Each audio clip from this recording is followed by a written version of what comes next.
Next topic हमारा है atmospheric refraction. तो देखिए बेटा, अभी हमने रिफ्रैक्शन पढ़ा था। सबसे पहले फर्स्ट चैप्टर में रिफ्रैक्शन के बारे में पढ़ा, रिफ्रैक्शन ऑफ लाइट, और refraction of light through glass slab पढ़ा था। फिर अभी इस चैप्टर में हमने refraction of light through glass prism पढ़ा। अब एटमॉस्फेरिक रिफ्रैक्शन की जो फिनोमेना, उधर हमने फर्स्ट चैप्टर में लेंस से भी पढ़ा रिफ्रैक्शन के बारे में, है ना। लेकिन अब यहाँ हम बात करेंगे एटमॉस्फेरिक रिफ्रैक्शन की। एटमॉस्फेयर में भी रिफ्रैक्शन होता है, तो कौन कौन सी ऐसी घटनाएं हैं या कौन कौन से ऐसे इवेंट्स हैं, कौन से फिनोमेना है जो अपने नेचर में रिफ्लेक्शन से रिलेटेड है, वो हम डिस्कस करने वाले हैं। तो आपने कई बार देखा होगा गर्मी के दिनों में, वो जब हॉट समर डेज होते हैं, बहुत तेज गर्मी होती है, तो जब आप रोड पे अगर जा रहे हैं, तो रोड जो डामर रोड होती है उसके ऊपर आप देखते हैं कि गर्मी करंट जो पिघल जाता है, तो वहाँ जो थोड़ा सा एक जो हॉट एयर होती है ना, गर्म बहुत रहती है, तो सरफेस बहुत गर्म होती है। तो वहां उसके थ्रू अगर आप ऑब्जेक्ट को ऑब्जर्व करते हैं, तो क्या दिखता है आपको? Flickering of the object, wavering दिखता है। रोड के ऊपर ऐसी वेवरिंग या फ्लिकरिंग दिखती होगी आपको, है ना, देखा आपने? या फायर है, कुछ फायर पे अगर आप देखते हैं कि आग जल रही है, या रेडिएटर है, कोई गर्म रेडिएटर, या ऐसी आग जल रही है, तो इस यहाँ से भी कोई ऑब्जेक्ट देखते हैं, इस तरफ से आप ऑब्जर्व कर रहे हो, उधर कोई ऑब्जेक्ट है, तो वेवरिंग या फ्लिकरिंग ऑफ द ऑब्जेक्ट नजर आता है, क्योंकि टर्बुलेंट जो स्ट्रीम है, वो हॉट एयर के ऊपर, हॉट एयर जो इसके ऊपर है, किसके? फायर के ऊपर, तो उसके थ्रू अगर ऑब्जर्व करते हैं, तो आपको क्या नजर आता है? वेवरिंग या फ्लिकरिंग ऑब्जेक्ट का नजर आता है। ऐसा क्यों होता है? क्योंकि जो फायर के कांटेक्ट में जो लेयर है एयर की, ये वाली, ये होती है कंपैरेटिव वेरी हॉट एयर, ये हॉट एयर होती है, और ये जो बहुत ज्यादा गर्म हो जाती है, तो ये क्या हो जाती है? लाइटर हो जाती है, काफी हल्की हो जाती है, क्योंकि मॉलिक्यूल्स फर्दर अपार्ट हो जाते हैं, और ये बहुत गर्म होने से यहाँ डेंसिटी कम हो जाएगी, डेंसिटी बहुत कम हो जाएगी। तो ये जो पर्टिकुलर लेयर होगी, तो इसके रिफ्लेक्टिव भी बहुत कम हो जाएगा, है ना।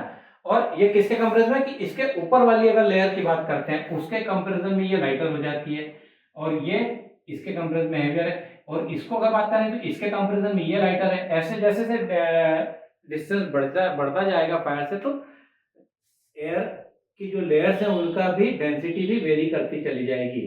लेकिन क्या होता है, एटमॉस्फेयर में कंडीशन एक जैसी नहीं होती है, वेरिएशन कंटिन्यूस होता रहता है। कभी एकदम से फ्लेम ऊपर तक चली गई, तो फिर वेरिएशन आ जाएगा, है ना।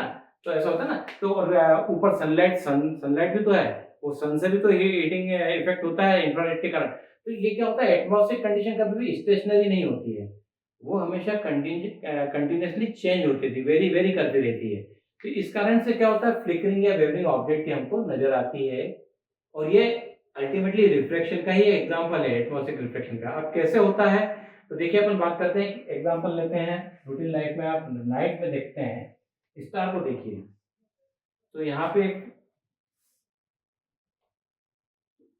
एग्जांपल हम ले रहे हैं twinkling of star, twinkling of twinkling of star. तो देखिए, आपने नर्सरी के जीवन में रैंक पढ़ी थी ना, ट्विंकल टिंकल लिटिल स्टार, छोड़ा नहीं है, ट्विंकलिंग ऑफ स्टार ने आपका पीछा है ना, यहाँ भी आके आपके पीछे पड़ा हुआ है। तो twinkling of star, this is one of the example of atmospheric refraction. कैसे होता है बेटा? देखिए अपन बात करते हैं। अभी हमने बात की कि भाई जो कंडीशन है एटमॉस्फेयर की, वो हमेशा एक जैसी नहीं होती। क्योंकि क्यों ऐसा होता है बेटा?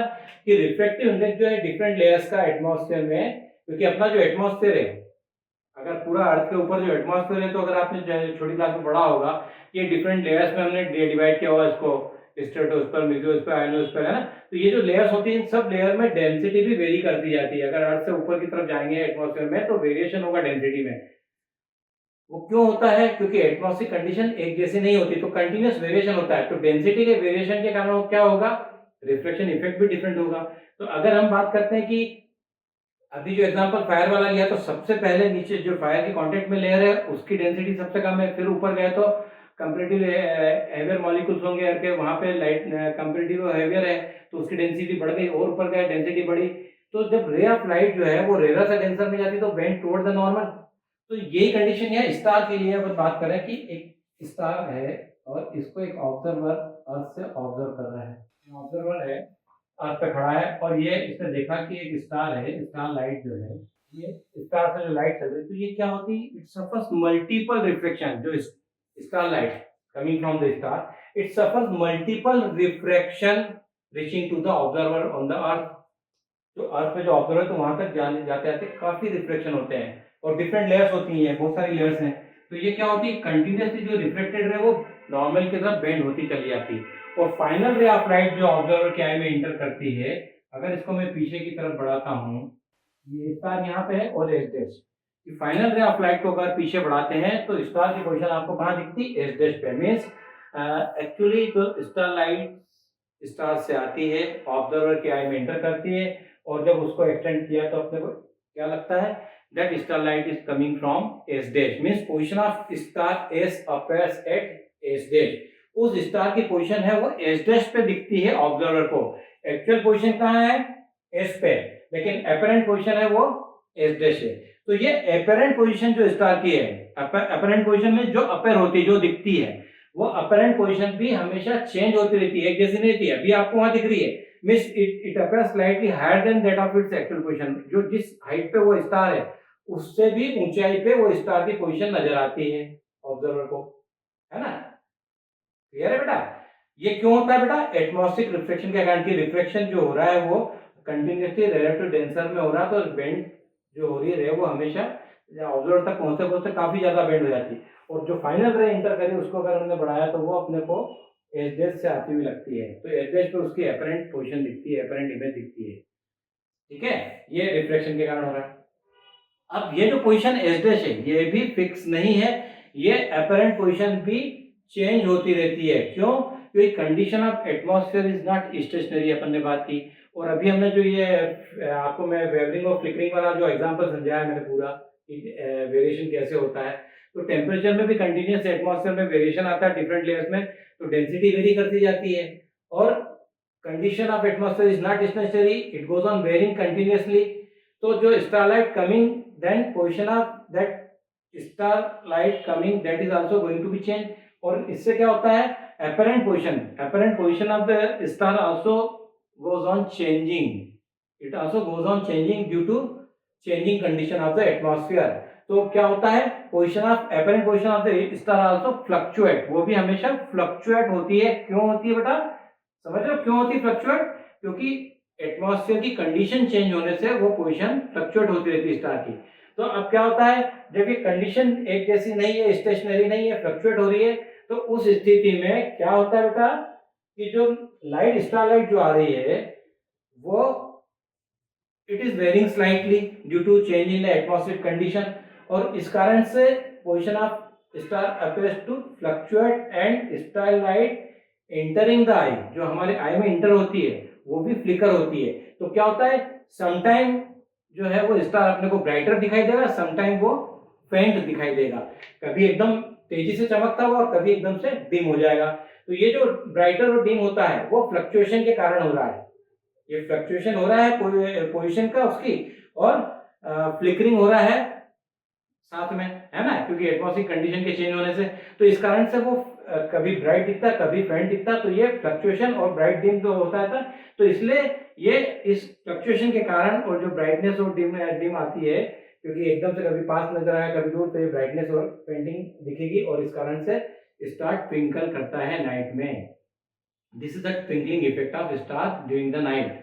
इज इट क्लियर, समझ में आ गया ना क्यों होता है, डांसिंग वाला है ना। या आप ये अपनी सीरीज होती है, सीरीज लाइट भी तो होती है चालू बंद, तो ये एग्जैक्टली वैसी पोजीशन स्टार की नजर आती है रात में। अगर आप गौर से देखते हैं तो कई बार आप गौर करेंगे तो आपको समझ में आएगा, है ना। और जो आप देख रहे हैं वो एक्चुअल पोजीशन उसकी है नहीं, जो आपको नजर आती है वो अपरेंट पोजीशन है स्टार की। ठीक है, अब एक और एग्जांपल इसी में बात करते हैं कि अगर स्टार ट्विंकल करते हैं तो क्या प्लेनेट भी तो हेवनली ऑब्जेक्ट है, तो प्लेनेट ट्विंकल करते हैं या नहीं। तो ये दोनों इंपॉर्टेंट क्वेश्चन है बेटा, बोर्ड के पॉइंट ऑफ से क्वेश्चन आता है, why star twinkles at night, explain.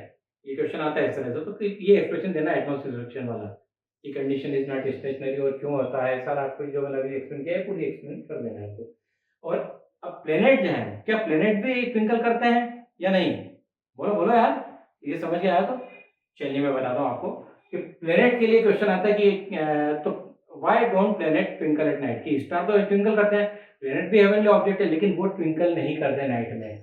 क्यों ऐसा होता है बेटा, कि एक तो प्लेनेट क्या है, सन अर्थ के बहुत क्लोज है, स्टार के कंपैरिजन में बहुत क्लोज है, and these are extended source of light, कि ये काफी बड़े होते हैं। They are suppose to made from large number of collection of small point source of light, मतलब छोटे छोटे पॉइंट सोर्स का कलेक्शन है।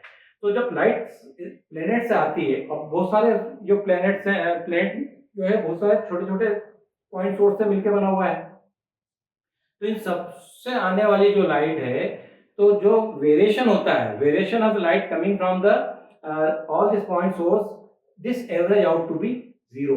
तो वेरिएशन जो है, जो लाइट आ रही है इन सारे पॉइंट सोर्स से, it average out to be zero and then nullify the twinkling effect, and इस कारण से प्लेनेट ट्विंकल नहीं करते हैं। क्लियर है? ये रीजन है उसका, क्योंकि क्वेश्चन आता है बेटा बोर्ड एग्जाम में, इसलिए।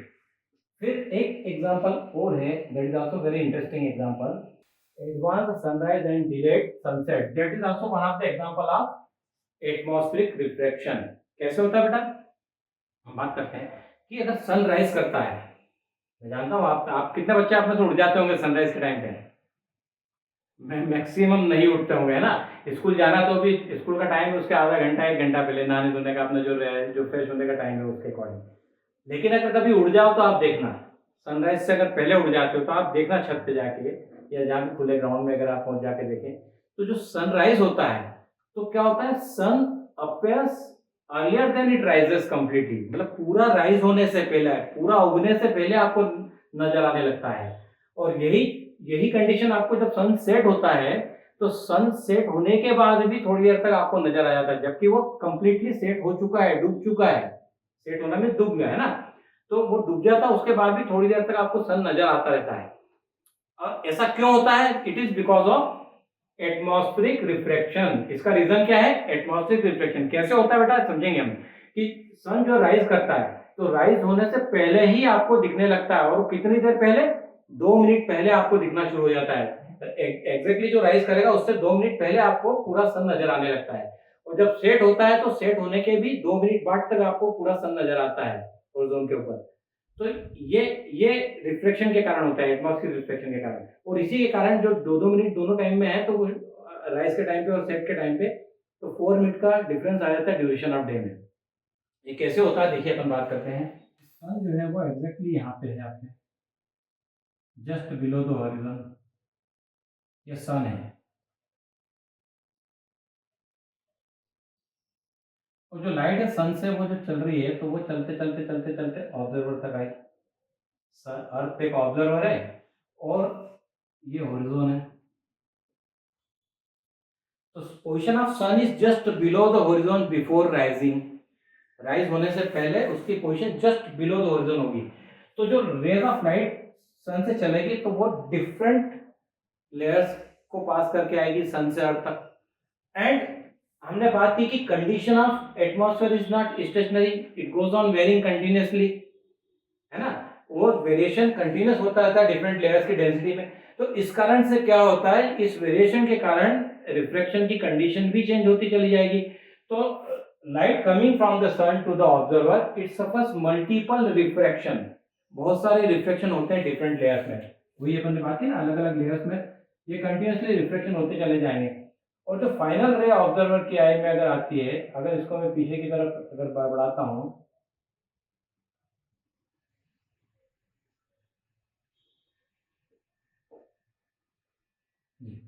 अगर फाइनल रे ऑफ लाइट जो ऑब्जर्वर की आई में इंटर हो रही है, इसको बैक साइड में बढ़ाते हैं, तो it appears to come from S dash.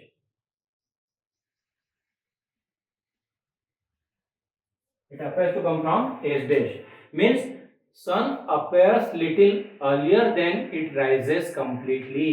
Rise होने से पहले ही वो दिखना शुरू हो जाता है। It is because of this atmospheric reflection. और यही एक्सप्लेनेशन सनसेट के टाइम पे हो जाएगा, कि जब सनसेट होता है तो सेट हो गया, तो जैसे ही सन सेट होगा तो उसकी पोजीशन कहाँ चली गई, जस्ट बिलो द हॉरिजॉन। और जब हॉरिजॉन के नीचे चला गया सन, फिर भी आपको नजर आता है, तो वो हुई कि जब सन सेट हो गया तो रेज जो आ रही है वो चलते चलते मल्टीपल रिफ्लेक्शन सफर करेगी। वो फाइनल रे जो ऑब्जर्वर के पास आई है, उसको अगर पीछे बढ़ाएंगे तो वो कहाँ से दिखेगी अपने को, आती हुई एस डैश से। तो एपरेंट पोजीशन सन की अपने को एस डैश पे नजर आती है, एपरेंट इमेज। तो sun appears little later than it sets completely at the time of sunset। तो ये 2 मिनट बाद तक अपने को नजर आता है सनसेट के टाइम पे, और सनराइज के टाइम पे 2 मिनट पहले नजर आने लगता है। and that is because of atmospheric refraction. ठीक है, तो that is also one of the example of atmospheric refraction related with our daily life. तो हम डिस्कस करेंगे topic scattering of light.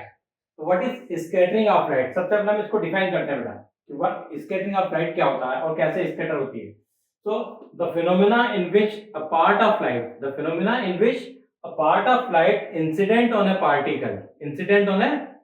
particle is redirected in different direction is called scattering of light. कि जो light incident होती है और उसके पास में जो पार्टिकल्स आ जाते हैं छोटे छोटे, तो उस पार्टिकल से जब स्ट्राइक करती है तो उसका पाथ रीडायरेक्ट हो जाता है डिफरेंट डायरेक्शन में. इसको हम बोलते हैं स्कैटरिंग ऑफ लाइट. कैसे होता है देखिए कि एक एग्जांपल लिया अपने डायग्राम के साथ समझते हैं. एक पार्टिकल है, ये रे ऑफ लाइट है, ये इंसिडेंट होती है, ये ट्रेवल कर रही है और उसके पास में पार्टिकल आ गया. So when this light strikes on that particle, तो उस ये जो है लाइट जब इस पर स्ट्राइक करेगी, एक पार्ट स्ट्राइक किया, वैसे ऊपर से भी निकल गई, लेकिन ये पार्टिकल पे जो पार्ट स्ट्राइक किया तो that light get scattered in different direction. उसका पाथ रीडायरेक्ट हो जाता है डिफरेंट डायरेक्शन में, तो उसको बोलते हैं स्कैटरिंग, है ना. तो ये जो लाइट है देखिए इधर गई और ये नीचे भी गई है, ये स्कैटर्ड लाइट है ना, ये वाली. और remaining light travels like that. So maximum light get scattered after striking with the particle. जो पार्टिकल से जो पार्ट स्ट्राइक करता है तो that light redirected in different direction means that is called scattered light. It get scattered in different direction. Okay, so ये phenomena होता है scattering of light का, है ना. अब अगर आप बात करते हैं कि ये क्लास 9 में आपने पढ़ा है कि when a beam of light passing through a true solution then it is not visible, but it becomes visible when it passes through a colloidal solution. colloidal solution से अगर पास होती है, क्यों? Because this solution is having a particle which are having comparatively relatively larger size. उसमें कुछ larger size के particle होते हैं. When this light passes through that solution then it gets scattered. इसी कारण से वो विजिबल हो जाता है. अब हम एटमॉस्फेयर की बात करते हैं तो एटमॉस्फेयर में बहुत सारे पार्टिकल का कलेक्शन है, मिक्सचर है, हेटेरोजेनस मिक्सचर है अपना एटमॉस्फेयर. कैसे? माइन्यूट पार्टिकल्स का क्या क्या होते हैं? स्मोक्स होता है, वाटर ड्रॉपलेट्स होती हैं, है ना, सस्पेंडेड डस्ट पार्टिकल्स होते हैं, और एयर मॉलिक्यूल होते हैं, मॉलिक्यूल ऑफ एयर होते हैं. तो ये जो बहुत सारे पार्टिकल्स होते हैं, तो when beam of sunlight travel through the atmosphere and strike with those particle then this light get scattered and then that scattering light, path of the scattering light becomes visible.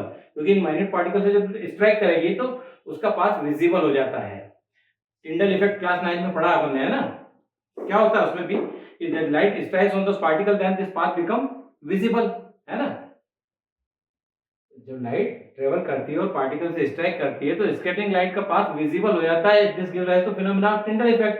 और यही phenomena अगर हम देखते हैं कि when sunlight, fine beam of sunlight enters into a smoke filled room. एक room है, suppose एक मकान है, ये डोर है, यहाँ पे एक छोटा सा होल है, लाइट कमिंग फ्रॉम द सन, और ये बहुत फाइन होल बना हुआ है, एक छोटा सा होल बना हुआ है, ये फाइन बीम सनलाइट है. when it enters into the room then smoke filled room then due to this so many particles present in the atmosphere, और smoke filled room में देखो बहुत सारे particles वहाँ है, so this light get scattered and therefore path of that scattering light become visible in the room. आप देखते हैं ना ऐसी रेस टाइप के एक इस तरह व्हाइट चमकती हुई दिखती है ना, पार्टिकल दिखते हैं ना, तो वो क्या है? ये स्कैटरिंग ऑफ लाइट का एग्जांपल है. सेम फिनोमेना आपको फिर ऑब्जर्व होगा, ये टिंडल इफेक्ट. कहाँ पे? यू कैन आल्सो ऑब्जर्व, इसको हम ऑब्जर्व करते हैं कैनोपी ऑफ डेंस फॉरेस्ट में. कैनोपी ऑफ डेंस फॉरेस्ट समझते हैं? कैनोपी ऑफ डेंस फॉरेस्ट में जो बहुत घने जंगल होते हैं, बहुत ऊंचे ऊंचे वहां पेड़ होते हैं, तो उनकी ब्रांचेस आपस में ऐसे मिल जाती हैं जस्ट लाइक क्राउन, है ना. तो वहां से जब सनलाइट इंटर्स होती है तो क्या होता है? डेंस फॉरेस्ट होता है, तो वहां मिस्ट भी होता है, मिस्ट में कोहरा. तो जो वहां बहुत सारे पार्टिकल्स हैं, ड्रॉपलेट्स होती है, वाटर ड्रॉपलेट. तो जो water droplets in the mist scatter the light, तो वो जो है वो वहां पे जो छोटे छोटे पार्टिकल्स हैं, ड्रॉपलेट्स हैं, वो स्कैटर कर देते हैं and therefore the path of the scattering light becomes visible. ये टिंडल इफेक्ट जो 9th में भी पढ़ा है आपने. तो ये एग्जांपल किसका है? स्कैटरिंग ऑफ लाइट का ही हुआ. Light get scattered due to the minute particles present in the atmosphere, there are large number of particles are there, mixture of particles है वहाँ पे एटमॉस्फेयर में। तो उससे क्या होती है कि लाइट जब स्ट्राइक करती है उन पे तो स्कैटर हो जाती है। ये देखा आपने किस तरह से ये फैल जाती है, रीडायरेक्ट हो जाती है डिफरेंट डायरेक्शन में और उसका पाथ विजिबल हो जाता है। अब ये जो स्कैटरिंग लाइट जो है, स्कैटरिंग जो है, तो colour of scattering light that depends on the size of the particle. If a particle of very fine size, smaller size, scattered maximally lower wavelength color से blue color light जो है वो minute particle, fine particle से scatter होती है. And if size of the particle is comparatively larger, then they scatter the light of comparatively longer wavelength. And if particle is larger enough, बहुत ज़्यादा बड़ी size है, so almost that scattering effect nullify and then that light appears to be white. So size of the particle, that is one of the important factor for the scattering of light.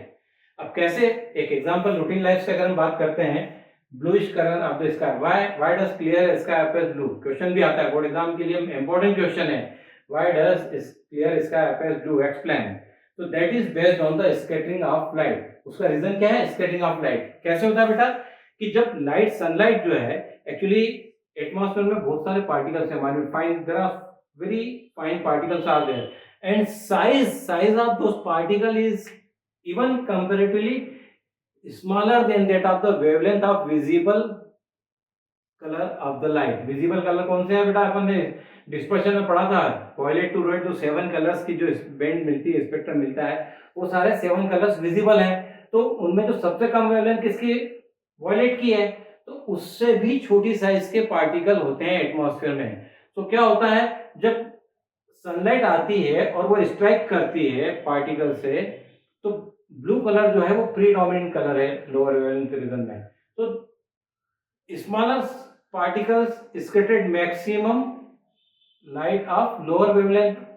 Okay, so blue colour which is scattered mostly, mainly जो scattering होगा वो किसका होगा? Blue colour का। So blue colour mainly are more strongly scattered in the sky and it is most scattered color is blue color and it is scattered away in the sky. And red color which is having comparatively longer wavelength, उसकी wavelength क्या है? ज्यादा है, तो वो कम scatter होता है, तो वो आसपास ही रहता है, क्योंकि क्लाउड कई बार नियर द होरिजॉन तो रेडिश अपीयरेंस होता है। तो लेकिन ब्लू कलर क्या है? लोअर वेवलेंथ रीजन में होता है, तो that is scattered away in the sky. Strongly scatter कौन सा होगा? ब्लू कलर हुआ। क्यों? क्योंकि पार्टिकल की साइज बहुत छोटी है, और हमने अभी बात करा कि colour of the scattering light depends on the size of the particle. तो जो और वहां एटमॉस्फेयर में मैक्सिमम जो पार्टिकल है वेरी फाइन पार्टिकल्स है, बहुत छोटे छोटे पार्टिकल्स हैं। तो वो क्या करेंगे? लोअर वेवलेंथ रीजन वाले जो कलर्स हैं उनको ज्यादा स्कैटरिंग करेंगे, स्ट्रांगली स्कैटर करते हैं, and that is why blue colour scattered mostly away in the sky and that is the reason that sky appears blue. clear sky appears blue because of strong scattering of blue colour. अगर atmosphere नहीं होता तो क्या होता? फिर हम ये बात करते हैं कि अगर एटमॉस्फेयर नहीं होता तो हमें स्कैटरिंग नहीं होता तो स्काई कैसा दिखता है? डार्क दिखता है। और वो एग्जांपल है कि अगर जो प्लेन में जो पैसेंजर अगर हाई एल्टीट्यूड पे फ्लाई कर रहे हैं तो उन पैसेंजर को क्या दिखता है? डार्क दिखता है इसका, क्योंकि वहाँ एटमॉस्फेयर ऑलमोस्ट नहीं होता है, तो वहाँ स्कैटरिंग इफेक्ट नहीं होता है। That is reason for that. Okay, ये क्लियर समझ में आ गया बेटा? स्काई ब्लू क्यों दिखता है, क्लियर स्काई ब्लू क्यों अपीयर होता है? Because of scattering of light. और वो कैसे डिपेंड करता है? क्योंकि हमने बेसिक रीजन पहले ही पढ़ लिया हमने कि एक्चुअली जो है colour of the scattering light depends on the size of the particle. अगर स्मॉलर वेवलेंथ जो है, लोअर वेवलेंथ पार्टिकल है, वो मैक्सिमम जो है वो छोटे छोटे जो फाइन पार्टिकल है उसके कारण उनका स्कैटरिंग ज्यादा होगा, और comparatively larger wavelength scattered less. Okay, and that is the reason for that. अब इसी से रिलेटेड एक और इंपॉर्टेंट क्वेश्चन है, danger signals are red in colour. जो डेंजर सिग्नल्स होते हैं वो रेड होते हैं। Danger signals are red in colour, वो क्यों होते हैं बेटा? That is also depends on the scattering of light. उसको भी उसी वे में एक्सप्लेन करते हैं अपन। Danger signals are red, why? ये क्वेश्चन आता भी है ना। तो उसका रीजन भी क्या है बेटा? उसका रीजन भी ये होता है कि जब लाइट ट्रेवल कर रही है एटमॉस्फेयर में और वो पार्टिकल जो है, there are large number of particles are there in the atmosphere and light get scattered due to those particle. और रेड कलर जो है वो कहाँ है, लॉन्गर वेवलेंथ रीजन में आता है. So red colour scattered less in comparison to blue color. So blue color is having lower wavelength, it is in lower wavelength region. तो blue color क्या है, scattered mostly away. Blue color scattered mostly away in the atmosphere, and red color which suffers less scattering remains near the light, and that's why danger signals are red color. क्योंकि वो red colour होता है तो वो वहीं पे रह जाता है, क्योंकि लेस स्कैटरिंग के कारण बहुत ज्यादा दूर नहीं फैलता है. और that's why this signals can be seen over a very large distance. बहुत ज्यादा दूरी से भी हम इसको इसलिए इजीली देख पाते हैं because of its least scattering. Red colour की स्कैटरिंग सबसे कम होती है और इसी कारण से हम उसको काफी ज्यादा दूरी से भी देख पाते हैं क्लियरली, और इसी रीजन से डेंजर सिग्नल हमेशा रेड कलर के बनाए जाते हैं, least scattering of red colour के कारण. That is the reason for that. Okay, तो ये चैप्टर आपका खत्म हो गया as per the new syllabus 2026-27 के अकॉर्डिंग. ओके, अभी लास्ट ईयर के सिलेबस में एक टॉपिक और था extra, reddish appearance of sun at the time of sunrise and sunset. तो वो भी स्कैटरिंग ऑफ लाइट पे डिपेंड है कि जब सन राइज करता तो जस्ट अबव द होरिजन होता है, सेट होता तो भी जस्ट अबव द होरिजन होता है. तो सन और जो cloud near the horizon cloud होते हैं वो रेड होते हैं, वो because of list scattering less होती है. और blue colour scattered mostly away in the sky. मैंने एक्सप्लेन कर दिया है, पर ये आएगा नहीं क्वेश्चन. ये क्लियरली सिलेबस अगर आप देखेंगे बोर्ड का, उसमें लिखा है एक्सक्लूडिंग दिस टॉपिक. ओके, तो ये कोर्स में इस बार नहीं है आपके, तो इसको आपको छोड़ देना है, बिल्कुल भी नहीं पढ़ना है. ये रिलैक्सेशन है हमारी तरफ से, बोर्ड ने दिया है, मेरी तरफ से नहीं. बोर्ड ने ही हटा दिया है, स्वाभाविक है जब बोर्ड ने हटाया तो पूछेगा भी नहीं. लेकिन ये रीजन वही है ना. तो ये आपका सेकंड चैप्टर आपका खत्म हो जाता है, the human eye and the colourful world. Now will meet in next class with the new chapter. Till then, bye, thank you.